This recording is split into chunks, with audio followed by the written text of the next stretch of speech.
Good evening. I'm going to start tonight by a short reading from the Shobogenzo, section 3.1.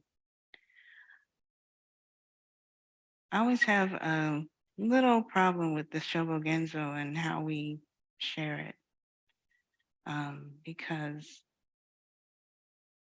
in it, it's obvious that, Ejo was taking down notes from Dogen's talks to his monks, and that sometimes, he's really a little bit harsh, a little bit strict. And it's not always clear. Well, maybe it is clear how this applies to some of us who are not monastics. But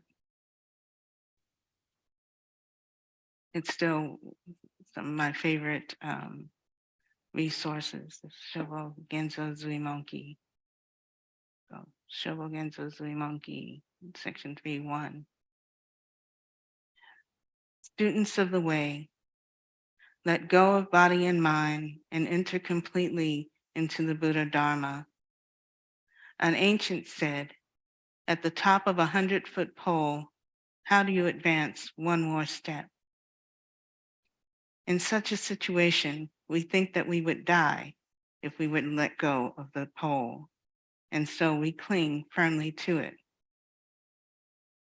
Saying advance one more step means the same as having resolved that death would not be bad and that therefore one lets go of bodily life. We should give up worrying about everything from the art of living to our livelihood. Unless we give up worrying about such things, it will be impossible to attain the way, even if we seem to be practicing earnestly as though trying to extinguish a fire enveloping our heads. Just let go of body and mind in a decisive manner. In a decisive manner. My ordination was many years ago, and it took me a long time to get through it. I was telling someone the other day that one day my teacher said, okay, you said you wanted to ordain, so let's go. And we went down to the Kmart and we bought this cheap fabric and it sat around for about 2 years before I actually cut it. And then it took, another year for me to actually finish. So like 3 years total sewing on that robe. My ordination day, I remember, went very smoothly. My mother was there, my sister was there, my aunt was there. I think my sister was there to make sure I wasn't, getting initiated into some cult somewhere, But she came. And, I had long dreadlocks that I had been wearing for like 9 years down to here. And Friday, I got them cut off. And Sunday, we shaved my head and I went through the ordination. There was no controversy, at the ordination. There was no controversy with my family. I told my mother I was going to ordain. She said, okay, what does that mean? Oh, okay. She didn't say no. She didn't fuss at me. She didn't say, are you sure? My best friend, who is kind of conservative, this genius girl, I told her and she said, "Really? That's interesting. Let me know how that works out." And she loves to argue, but she didn't argue with me. Nobody argued with me. I said, "Oh, I'm going to ordain." I went and ordained and, went through the whole, shebang. And, you know, Sunday I ordained. And a few days later, I was back at work. And then that went on for another, 3 years. My teacher, very lenient. The only requirement she had of me after ordination was that I learn how to put my robes on, that I come to session every month. And that was it's a 3-hour ride from Charlotte to Asheville, where the temple is, in Charlotte, where I was working in temple. And that I don't wear jewelry. So the earrings had to go. Beyond that, what was this? And as I said, it went on for that for 3 years. And some part of me had the nerve to be disappointed, disillusioned a little bit, and very confused, because I thought I had made a vow and to change my life, but nothing changed. Nothing was required. And I had all these little expectations that somehow this was magically going to be different. I was going to be different, and that I had dedicated myself to the Dharma. And I'm not laughing at that younger woman, because the intention was definitely there. But the intention to what? The understanding wasn't there.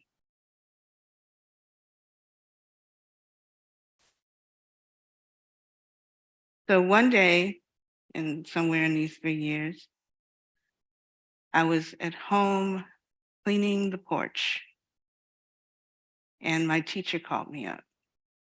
He's on the other end of the line talking about something called Ango. And you have to go, and it's going to take 3 months. You have to take 3 months off of work and, go to Ango. I didn't have the kind of job where you took 3 months off of work and came back and still had that job. Yeah.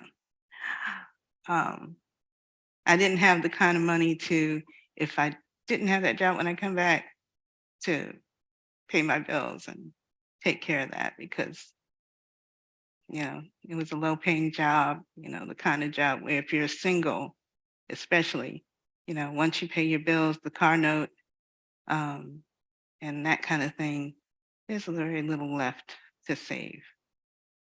And I had debts, school loans, the crazy years of credit card debts where they give you a credit card when you're 17 years old and you lost your mind, and it took you 20 years, 17 more years to pay it off. And that was my life at that time. And then, but when she said that, um, when she told me I had to do this, it was some angle coming up that year and she was wanting to sign me up. And I'm like, I didn't say no. I couldn't say yes, but I didn't say no. And I didn't go to Ango that year. It took another year and a half, 2 years before that actually happened. But something happened on that porch. The change didn't come, or the turn didn't come with the ceremony at Great Tree and the shaving of my head and all of that. The change came when that turn came. when I decisively decided, I sound like George, but when I made that real decision to take that vow seriously.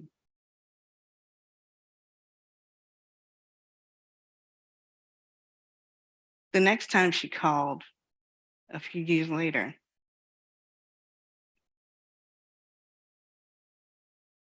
I didn't say no.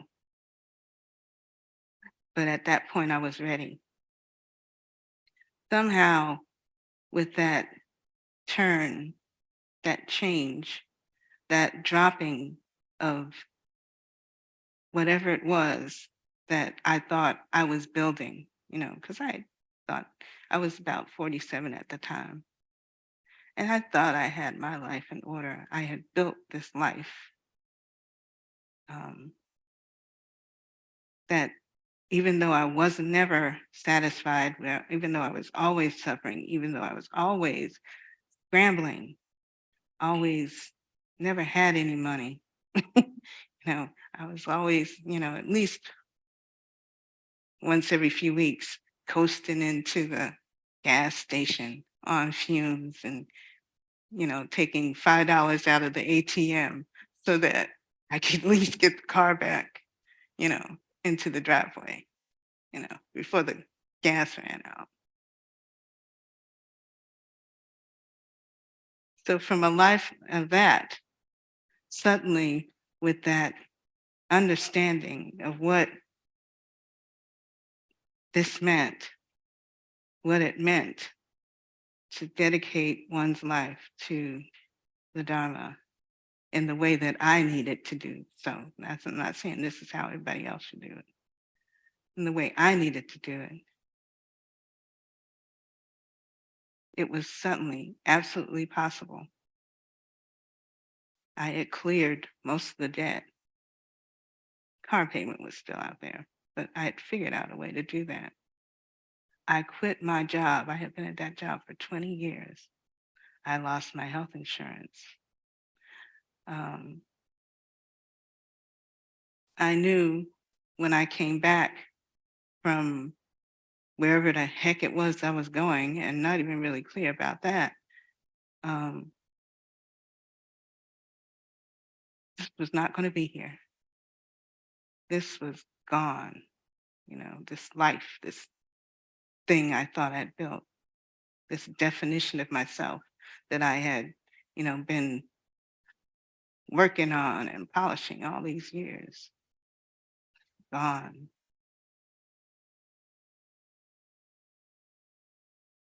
I raised money for the first time in my life.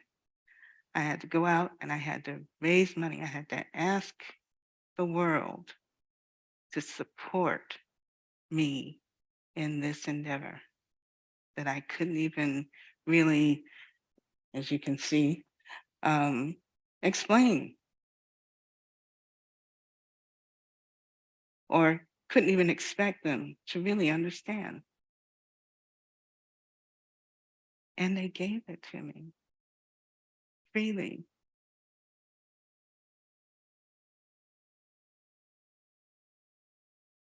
That's not how, you know, Chimyo, Simone at that time, was treated.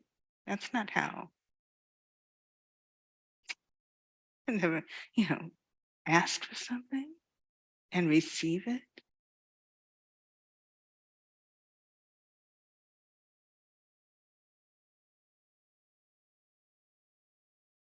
The night before I got on the plane to go to Japan, I cried. I cried so hard, I got the hiccups. And I was so scared. But I was also so sure.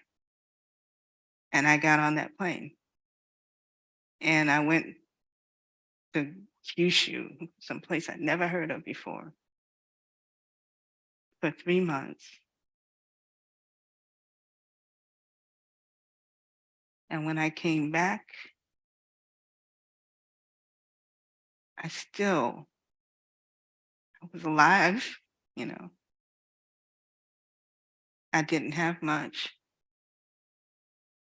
or I had a little bit too much of junk that I no longer needed, you know, all the stuff, that I was paying on that credit card and everything, years of that. It didn't have anything to do with my life at that time.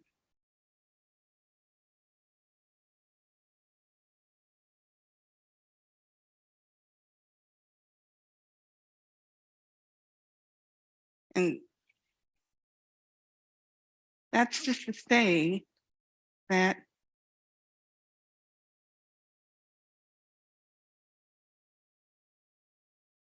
that was my stepping off the 100-foot pole.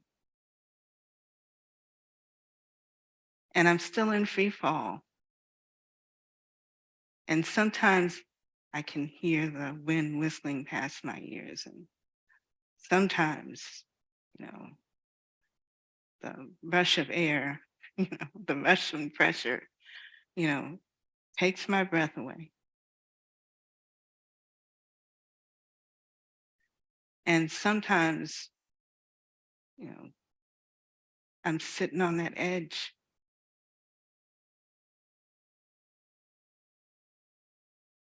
where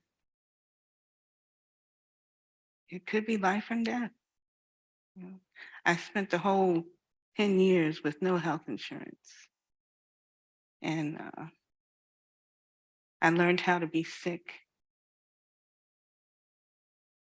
And I learned how to get old. And I learned to take care of myself. And I learned every once in a while to be a little bit hungry. And I learned that even though I didn't have much, when somebody came and asked, you know, this is living in the temple, asked for my time, asked for teaching, asked for a cup of tea. All I had to do was be right there and give the best of what I had.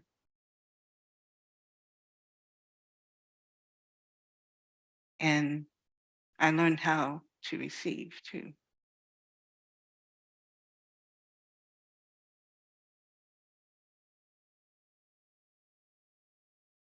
When Dogen says that advancing one step further means the same as giving up worrying about everything, worrying about where the next meal is going to come from, worrying about where, how, and where, and when, worrying about this body, and life and death. We put that down and just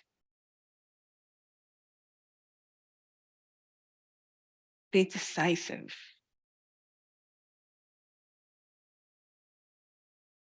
about living a life in Dharma. What's that have to do with nothing? One of the things I learned, in this time that I've been, ordained is that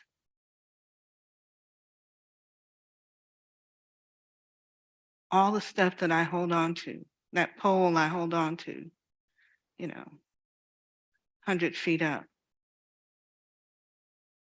clinging like a raggedy flag,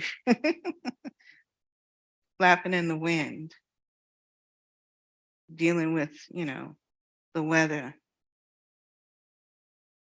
watching, you know,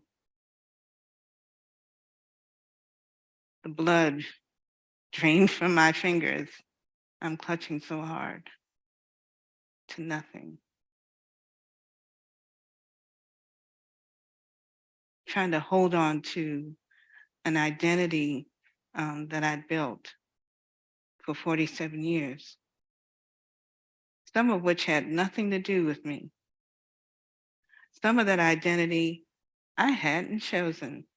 It was chosen and imposed upon me based on whatever this society thinks that someone like me is supposed to be, and what someone like me is supposed to care about, and what someone like me is supposed to, accept. And some of that I did accept because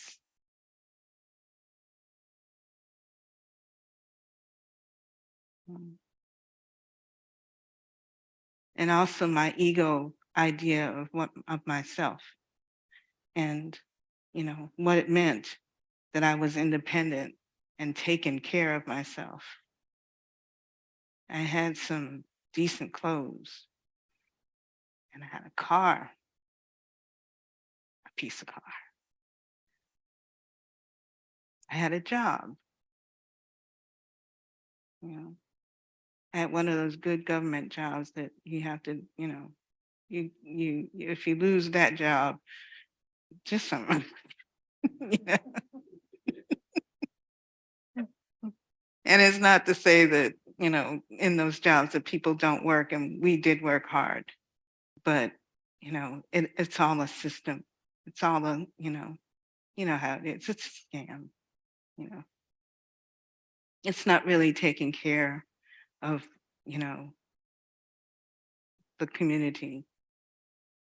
It's more like, the kind of jobs that throw, um, I work for social services that throw, all kinds of obstacles in the way of really helping people. Bureaucracy and, it's weaponized bureaucracy. I was part of that for 20 years. And all the intentions that go into wanting to be of use in the world, but never really finding that for myself. Never really reaching those folks that I felt needed me in my ego brain. And when it came to Dharma practice, going through certain motions, yeah, showing up for those sessions every month.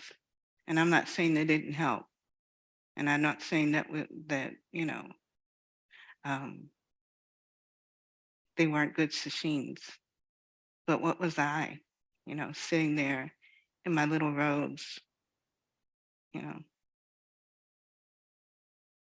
I teach sometimes, in my little robes that I didn't know how to wear. and as you can see, I'm still struggling. You know, I call myself, and you know, when you don't know how to put in on your robes, it's more like wearing a costume. You're doing the cosplay monk, you know, you know. And that's why, I'm always a stickler, because I have such trouble with it myself, because my body doesn't fit these robes. Um, when I see somebody with their clothes on wrong, I'm like, oh, I still do that. And that's my thing. Um,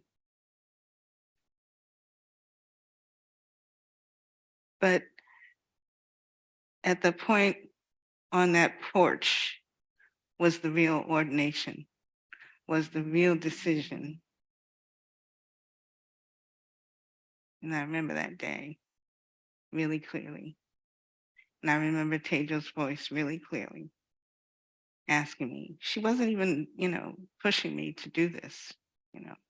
She wasn't, it wasn't I guess she had some expectation, um, but she wasn't angry when I didn't go. And she wasn't angry because I was, seemingly indecisive. So there wasn't that pressure, but there was a real letting go of a real renunciation. And that's an important part of this practice, I think.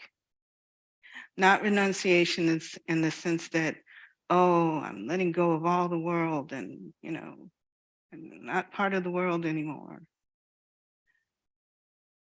It's renunciation of all this idea of self and what I need and what I should be and do. We spend a lot of time and invest a lot in that, especially in this culture. And when I take all that away, what's left? When I take away the social service worker and I take away the car and I take away money, even though on the edge of poverty, I always live that way. And I take away even what most people would think I had so little. Even when I took away that, I felt like a millionaire. I felt like, Elon Musk giving away, billions of dollars for nothing. I felt like that, like I lost something, and that really wasn't anything. And when I came back from Japan, I moved into the temple, and I moved from my grandmother's 9-room house that I was trying to upkeep and be in. My mother moved into it later, to a single room that I could only fit a certain amount of stuff in. I had my cat though. I couldn't just abandon her. And that was all I needed. I packed up trunks worth of clothes, because I had some style once upon a time. No, I didn't. um, but I had the right clothes to go to work looking like I cared. Um, and everything I owned was Black. I was telling somebody the other day that I wear these, most of the time, wear Samway, or at least some part of Samway pants and my jackets and my shirts everywhere I go. And I don't even know what I look like most of the time. And it doesn't define who's here. It's just the clothes I put on to go out in the street and be decent. It's the clothes I feel comfortable in with my arms covered and my legs covered, the way you come to the Zendo, because that's what I'm dressed for every day. I most of the time shave my head. I have a skin problem back here that keeps me from shaving it, as regularly as I would in a monastery. But I usually don't have any hair from the long dreadlocks.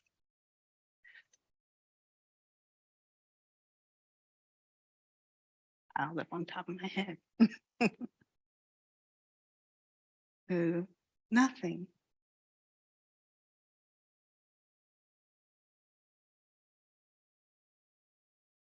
To nothing. and it feels just fine. And I don't feel in danger, and I don't feel poor. And I don't feel useless because I don't have the new skills out there to get the busy job, you know, the no, it's not 3 figures anymore, 6 figures. I will never make 6 figures, never have.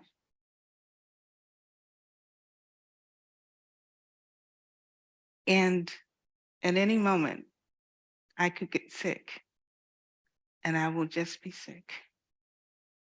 And I'm getting old, and I'm just gonna be old because this is what this is now.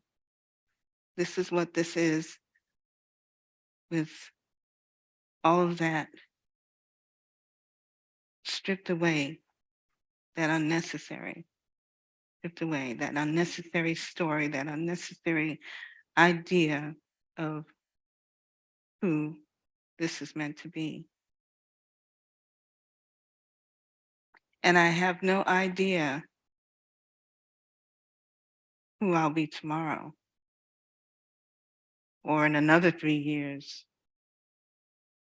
or if another turn is going to come to change this, because it will change. Don't know. And sometimes, to be honest, I'm comfortable with that. And sometimes I'm not. The wind whistling past, air whistling past as I fall.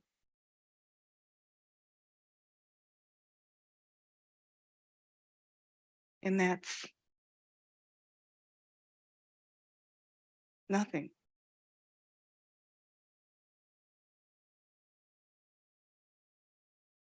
I was going to say something because I wrote it down, but maybe I won't. There's part of the Genjo koan. Okay, bear with me. There's a part of the Genjo koan where Dogen talks about the fish and the bird.